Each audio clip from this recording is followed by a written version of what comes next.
On the morning of October 16, 2025, Ukraine launched a major offensive into its own territory, previously occupied by Russia. In a single coordinated attack, Ukraine obliterated Tokmak, the heart of Russia's southern supply network, before Moscow even knew what was happening. The results were incredible. More than 960,000 pounds of ammunition, 3.2 million gallons of fuel, and $310 million in military assets vanished. The operation, codenamed Silent Dagger, was carried out with astonishing precision. A fortress once defended by 6 Panzer S-1 systems, 1,200 surface-to-air missiles, and 180 soldiers collapsed in just 13 minutes. Satellite imagery later showed only molten metal, where 12 warehouses had once stood. Analysts around the world were stunned. Russia's Zone Zero had become a pit of fire. The question now echoing through every war room is simple. How did Ukraine do it? Follow me. The answer will change the way you think about modern warfare.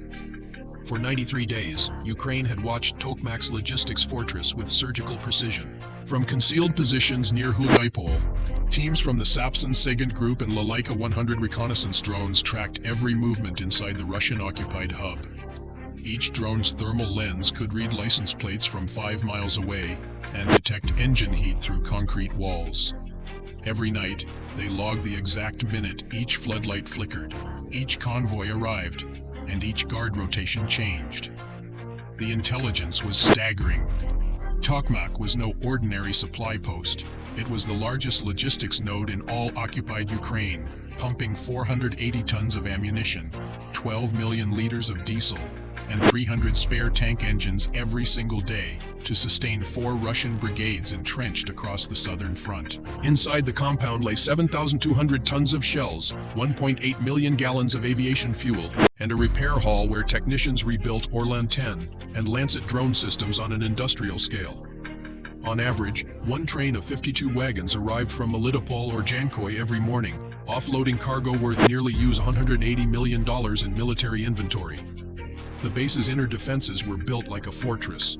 3 security rings enclosed the 2.7 square mile base, outer radar coverage by Tor M2 systems, a middle ring of Strela 10 launchers, and inner emplacements of ZSU-23-4 Shilka autocannons. Over 180 soldiers patrolled in shifts, backed by 6 mobile Panzer S-1 units and by 200 surface-to-air missiles in ready storage.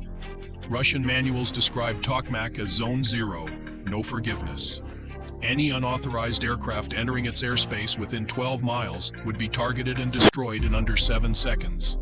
Even a drone transmission error could trigger a retaliatory strike radius of 40 miles, reaching all the way to Zaporizhia city. And yet, amid that armor and arrogance, Ukraine's analysts found a single crack. Thermal imagery from Maxar satellites showed radar coverage dipping 27 to 29% during weekly maintenance shutdowns. Every Thursday between 3:30 and 5:30 a.m., the generators powering the main radar grid went offline, creating a 2-hour ghost corridor in the sky above Tokmak. Inside Kiev's Deep Operations Command, that window was circled in red ink. Dozens of planners leaned over satellite charts as silence filled the room. The final order was spoken by General Kovalchuk himself, his voice calm. Executed 0347. All units go. If you believe intelligence and patience can win a war, hit subscribe, because what Ukraine uncovered next will leave you speechless. At 3:31 a.m., October 16, 2025, 15 minutes before the main assault, the operation entered its first critical phase. From a hidden tree line north of Huliaipol, 6 Ram-2 loitering drones and 4 Warmate 2-strike UAVs rose quietly into the cold air. Their engines barely whispered, each carried a 7-pound precision charge designed to melt through steel and armor. Their mission was exact: erase the outer shield of Russia's air defense before the tanks advanced. For 7 tense minutes, the sky over Tokmak became a silent chessboard. The Tor M2 radar pulsed every 3.8 seconds, scanning for intruders. But Ukraine's drones flew lower, barely 160 feet above the ground, weaving through fog and power lines. On Russian screens there was nothing, only static. Then, at 3:39, the first strike hit. A Warmate plunged straight into the Tor's radar dome and detonated with surgical precision. The explosion tore apart its antenna array and blew a fuel truck into molten fragments. Windows shook 4 miles away as fire rolled into the night. But seconds later, a problem emerged. One of the Warmate 2's lost satellite lock as Russian jamming scrambled its guidance link. For 10 excruciating seconds, it veered off course, straight toward Ukrainian lines. Ground operators switched instantly to manual control through Starlink uplink redundancy. The feed steadied. The drone corrected, locked back on, and dove directly into the Panzer S-1 radar array. The impact was catastrophic. The blast ruptured 2 nearby fuel tanks, sending up a 70-foot fireball that turned the fog into daylight. Russian alarms erupted. Spotlights snapped on, slicing through the mist. The surviving Strela 10 battery fired 2 missiles blindly into the dark. Both missed, but the inner ring of defense had awakened. 2 Shilka cannons and 3 Zu-23 autocannons opened fire, red tracers tearing across the night sky. 5 Ukrainian drones disintegrated mid-air, falling as streaks of flame. Yet 3 survived. They were R-18 strike drones, flown manually through static and interference. Their operators steadied trembling hands as the feed locked onto a cluster of bunkers holding 2,000 tons of artillery shells. At 3:43, 3 green lights flashed on the control screen. Target confirmed. The drones dove. The feed turned white. A moment later, the horizon erupted. The ground convulsed, the air folded inward, and Tokmak's night sky was swallowed by flame. The fortress had just lost its eyes. If you were the drone operator in that moment, watching the feed go white, would you have taken the shot? Tell us in the comments below. At 3:46 a.m., just 3 minutes after the explosions turned Tokmak into a wall of flame, Russia's entire defensive network snapped awake. Sirens wailed across the base as emergency frequencies lit up. Command posts in Melitopol and Polohai went on full alert. From the south, 2 K-52 Alligator attack helicopters lifted off, armed with 80 S-8 rockets and 12 Viker anti-tank missiles, their rotors slicing through smoke and debris. On the ground, the surviving Russian garrison, barely 400 soldiers out of the original 642, scrambled to regroup. The base commander ordered his quick reaction platoon to advance through the tree line east of the depot. They carried PKM machine guns, RPG-7s, and sheer panic. But they were walking into a trap that had been drawn on maps weeks before. At 3:51, the second phase of Ukraine's plan began. From Huliaipol, 38 kilometers away, HIMARS units fired 6 M31A1 rockets in rapid succession. The missiles streaked through the night at Mach 2.2, their trajectories perfectly timed to intercept the incoming Russian helicopters. The first warhead exploded just above the tree line, a direct hit. The shockwave tore the tail rotor from the lead Ka-52, sending it spinning into the ground. The second rocket struck the makeshift airstrip outside Tokmak, obliterating a fuel depot and blocking any chance of landing. As the wreckage burned, Polish-made KRAB self-propelled howitzers began hammering the eastern road, 6 rounds per minute, each shell weighing 100 pounds. One crab round struck the descent path of an Mi-8 troop carrier. The helicopter detonated mid-air. Its burning wreckage showered the steppe for more than half a mile. Columns of Ural transport trucks, waiting to push into the compound, were shredded where they stood. By 4 a.m., the counterstrike had collapsed before it even began.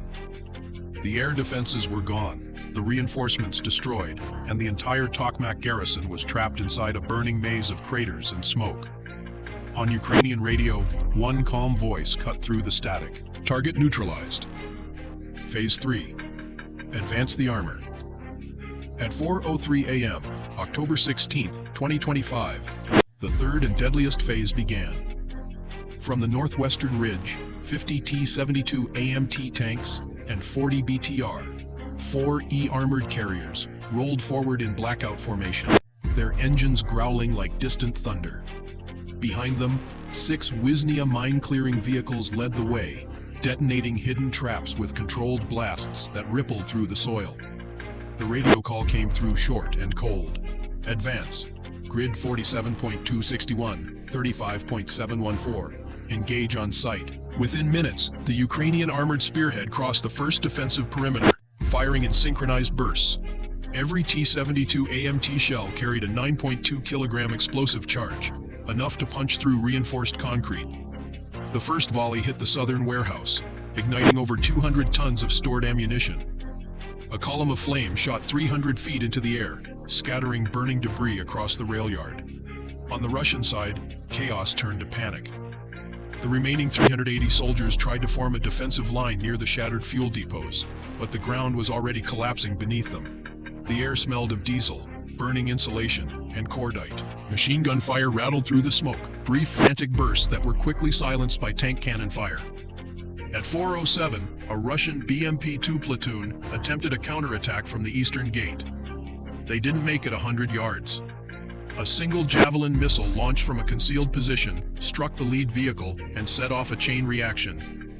3 BMPs exploded in sequence, their ammunition cooking off like fireworks. Drone footage captured what came next. Armored columns fanning out through the wreckage. Infantry dismounting and clearing each corridor with grenades and night vision optics. The ground trembled under the synchronized rhythm of steel tracks and artillery thunder. Overhead, Punisher UAVs orbited at 3,000 feet, transmitting live coordinates for precision strikes. By 4:15, the entire central compound had collapsed into a burning crater nearly 300 meters wide. Fuel tanks burst like dominoes, sending shockwaves that registered 2.4 on regional seismographs. The last Russian radio transmission cut off mid-sentence. They're inside the base. In the space of 13 minutes, Tokmak's proud fortress had become a graveyard of armor and fire. And from the smoke, the Ukrainian flag began to move forward. At 4:18 a.m., October 16, 2025, Tokmak was no longer a city. It was a crater of flame. Temperatures inside the burning compound reached 200 degrees Celsius, hot enough to melt steel beams. The air shimmered like liquid fire as Ukrainian assault units advanced through the ruins, step by step. Rifles raised, faces streaked with ash. Their orders were clear. No positions left standing, no hostiles left breathing. Overhead, R-18 drones fed live infrared images to the command network. The screen showed dozens of red heat signatures still moving among collapsed hangars. Analysts counted 43 active combatants and at least 60 wounded Russians crawling through debris.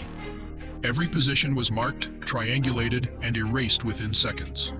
A single Crab 155-meter shell, detonating near the storage corridor, produced a blast radius of 90 meters, enough to vaporize anything above ground. On the western flank, 4 T-72 AMT tanks advanced through wreckage glowing orange from residual heat. Their 125mm APF-SDS rounds punched through concrete like paper, collapsing 3 underground shelters and sealing 37 defenders inside. Nearby, the shockwave from one tank blast toppled a watchtower half a mile away. At 4:24, Ukrainian sappers reached the southern sector, the command bunker. Inside, they found what was left of the Russian staff. 5 officers, 2 burned maps, and a melted radio still transmitting static to Melitopol. The engineers placed 6 pounds of thermite and pulled back. 30 seconds later, the heart of the bunker disappeared in a white flash. By 4:29, resistance ceased completely. 402 Russian troops eliminated. 2,340 tons of ammunition destroyed. 9 fuel depots vaporized. And losses valued at nearly $240 million. The blast waves were recorded by seismographs in Dnipro, 160 kilometers away. As dawn spread over the smoking ruins, the last radio call came through Kiev's net. Quiet, unshaken, resolute, objective secure. Tokmak is ours. By 5:02 a.m., October 16, 2025, Tokmak had vanished from the map. What had once been Russia's most fortified logistics hub was now a 3-square-kilometer wasteland of smoke and molten metal. Satellite images taken by Maxar Technologies hours later showed only scorched earth where 12 warehouses, 8 fuel silos, and a command complex once stood. The total loss exceeded $310 million in military assets, and the blow reached far beyond the battlefield. In Melitopol, supply convoys halted abruptly. Fuel deliveries to the 58th and 70th Russian brigades dropped by over 60% in a single night.